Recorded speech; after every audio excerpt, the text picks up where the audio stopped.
Chapter 6, Mr. Toad.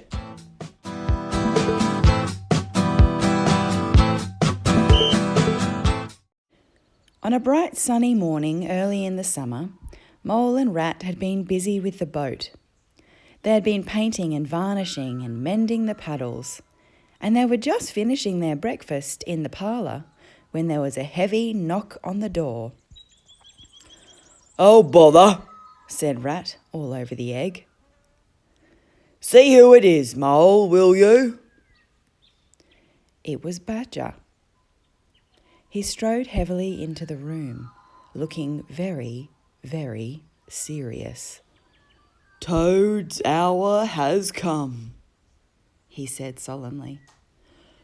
"This very morning, another new and very powerful motor car will arrive at Toad Hall. You two must come with me at once and stop him doing any further harm." "You are right," cried Rat, starting up. "We'll rescue Toad. Oh, we'll convert him." The three of them set off up the road, and when they reached the carriage drive of Toad Hall, they found a shiny, new, bright red motor car standing in front of the house.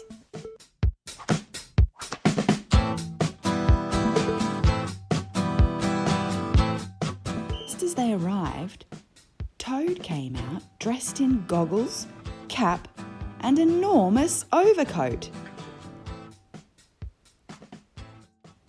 "Hello, you fellows," he began cheerfully. "You're just in time to come for a jolly—" But Rat and Mole grabbed him. Mr. Badger strode up the steps to the front door. "Take him inside," he said sternly to his companions. Then he turned to the chauffeur in charge of the new car. "I'm afraid you won't be wanted today," he said. "Mr. Toad has changed his mind." And Badger followed the others inside. "Now then," said Mr. Badger to Mole and Rat, "take those silly driving clothes off him." Toad was kicking and struggling, so Rat sat on him while Mole got the motoring clothes off him bit by bit. "You've taken no notice of our warnings," said Mr. Badger severely. "You're getting us all a bad name by your furious driving. I'll make one more effort to bring you to reason, Toad," went on Mr. Badger.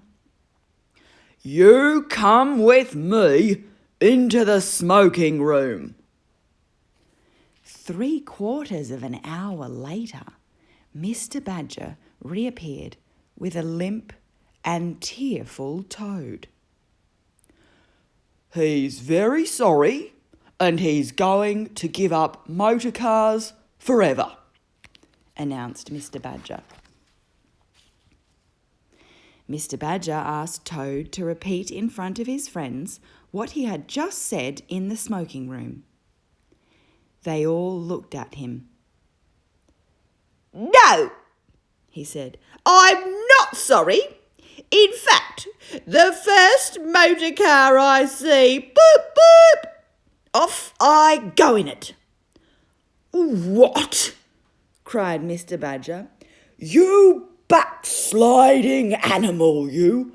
Take him upstairs, you two, and lock him in his bedroom."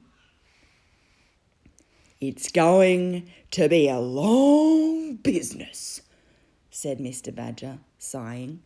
"I've never seen Toad so determined." And true enough, while Mr. Toad was locked in his room, he would arrange the bedroom chairs to look like a motor car. Then he would pretend that he was in the driving seat and driving along, boop, boop, until he had an accident. One day, when Mole and Mr. Badger had gone out for a ramble in the woods, Rat went upstairs to see Toad and found him still in bed. Ratty, he murmured feebly. Would you go to the village quickly and fetch a doctor? Even now, it may be too late. Rat hurried from the room, being very careful, however, to lock the door behind him. it's best to stay on the safe side, he said to himself. I'd better humour him and go, he thought. If there's nothing really the matter, the doctor will tell him he's an old ass. So Ratty ran off to the village on his errand of mercy. Little did he know that Toad had hopped out of bed as soon as he heard the key turn in the lock. Toad got dressed quickly in his best suit and filled his pockets with money. Then he took the sheets off his bed. He tied them together and fastened one end to the centre mullion of his window. He scrambled out of the window, held onto the sheets very tight, and slid gently to the ground. Taking the opposite direction to Rat, Toad scampered off happily, whistling a merry tune. Do do do do do be doo doo doo doo, boo doo doo doo doo, boop boop. Poor Rat felt a horrible fool when Mr. Badger and Mole came back, and he had to tell them that Toad had escaped. "You've been a bit of a duffer this time, Ratty," said Mole. "Toad, too, of all animals." "Oh, he did it awfully well," said Rat. Meanwhile, Toad, gay and irresponsible, walked briskly along. "Smart piece of work, that," he said to himself, chuckling. And when he reached a little town, he went into the hotel and ordered a slap-up lunch for himself to celebrate his escape.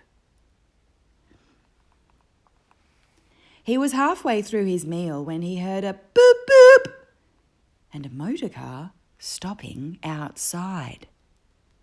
The occupants came inside, and Toad could contain himself no longer.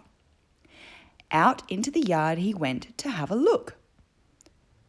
"I wonder if this sort of car starts easily," he murmured.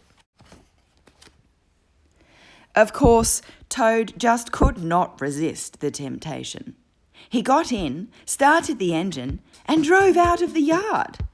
He drove out of the town and sped through the open country beyond. He felt that he was Toad once more. Toad at his best. Toad the terror, the traffic queller. The miles were eaten up under him as he went. He knew not whither, living his hour, reckless of what might come to him.